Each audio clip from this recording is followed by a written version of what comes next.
जिंदगी में सब कुछ पता चलता है, मगर 500 का नोट खुले कराने के बाद कहाँ चला जाता है पता ही नहीं चलता। रोज सवेरे वो कुत्ते को घुमाने लाती है या अपने पीछे 2-4 लड़के, आज तक समझ नहीं आया।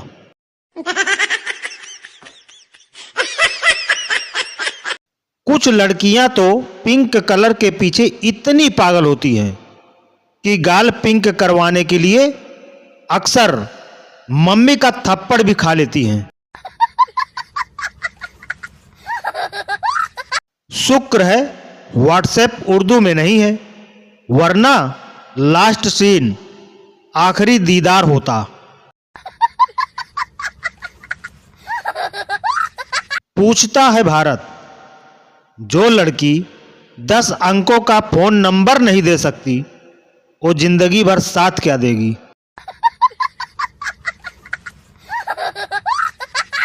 एक दुखी पति के कलम से, काश के शादी के लिए भी लोन की सुविधा उपलब्ध होती और किस्तें न चुकाने की स्थिति में बैंक वाले बीवी को जब्त कर लेते।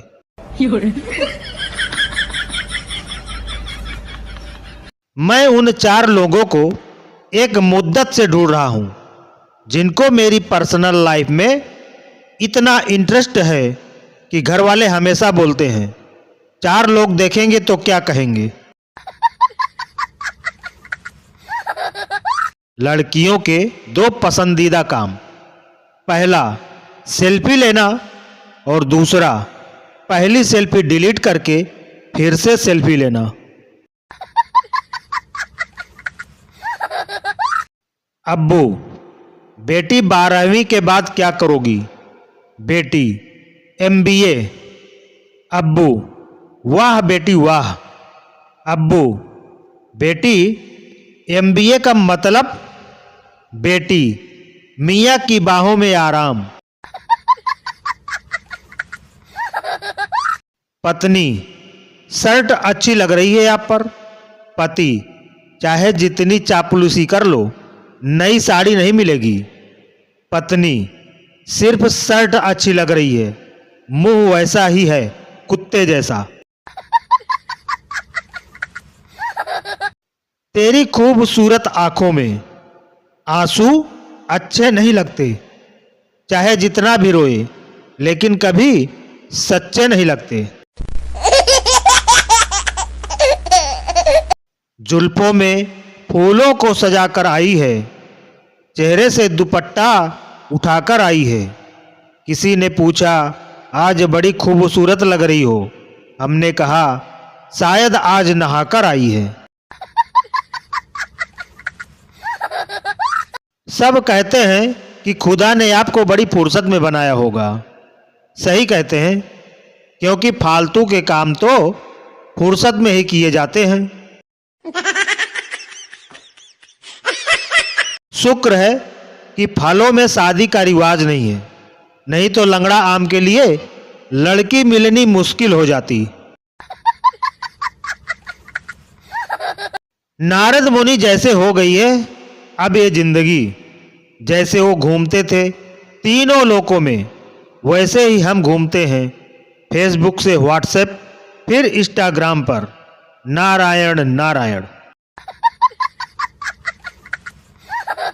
ऐसा देश है मेरा जहां PhD किया हुआ आदमी 9वीं फेल को वोट देकर अपने बेहतर और उज्जवल भविष्य की कामना करता है। हद है। अगर GST पे करके दूध लाते हैं और गर्म करते वक्त फट जाए तो GST रिफंड मिल सकता है क्या? और यदि फटे दूध का पनीर बना दे तो और GST देना पड़ेगा क्या? पूछता है भारत। किसी पर गुस्सा करने से पहले सोचें, अगर सामने वाला आपका जूनियर है तो 1 से 10 गिनने के बाद गुस्सा करें। अगर वह आपकी बराबरी का है तो 1 से 30 तक गिनने के बाद गुस्सा करें। अगर वह आपका सीनियर है तो 1 से 100 गिनने के बाद गुस्सा करें, और अगर वो आपकी पत्नी है तो गिनते ही रहें। कपड़ों में जीन्स और बर्तनों में कुकर धोना सबसे कठिन काम है एक पति की कलम से। दोस्तों, चुटकुलों के बीच में एक दिमाग लगाने वाला मजेदार सवाल का जवाब बताएं। 2 घरों में आग लगी है।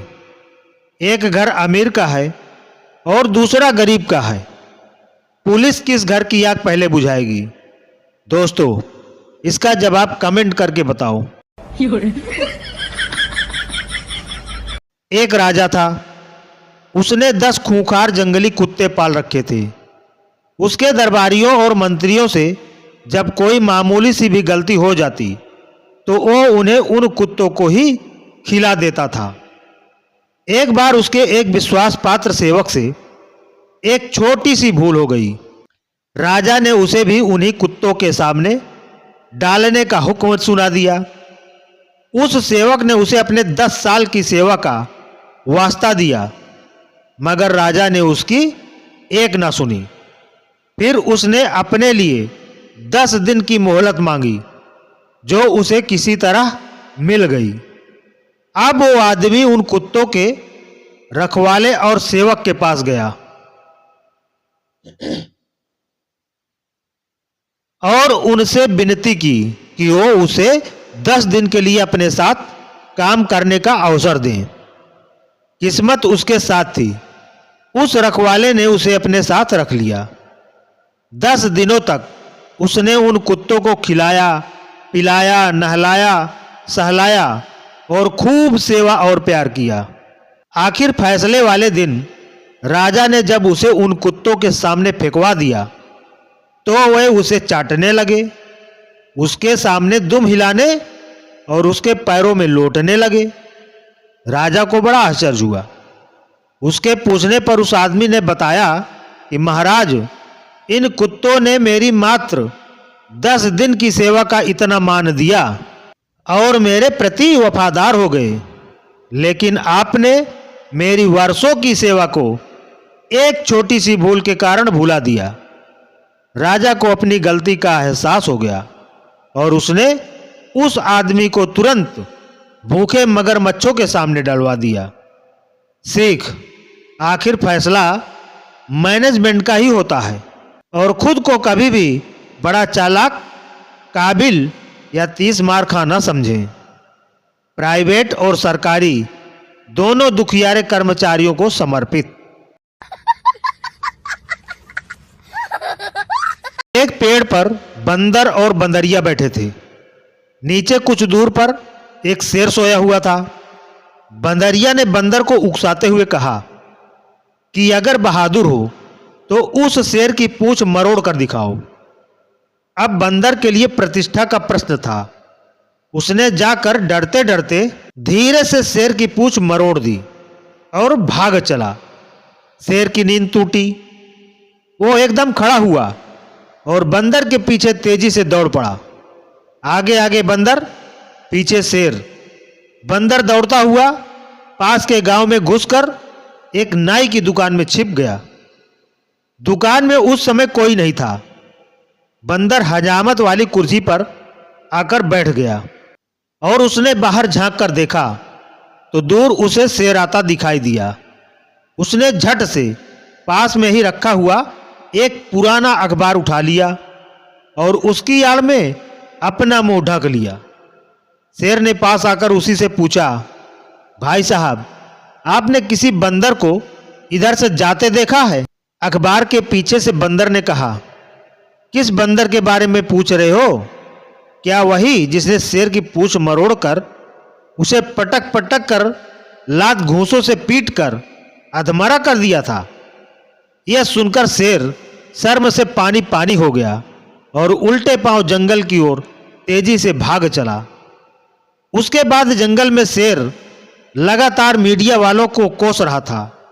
कह रहा था कि घटना होती नहीं कि न्यूज वाले अखबार में बढ़ा चढ़ाकर छाप देते हैं, ये सुधरेंगे नहीं कभी।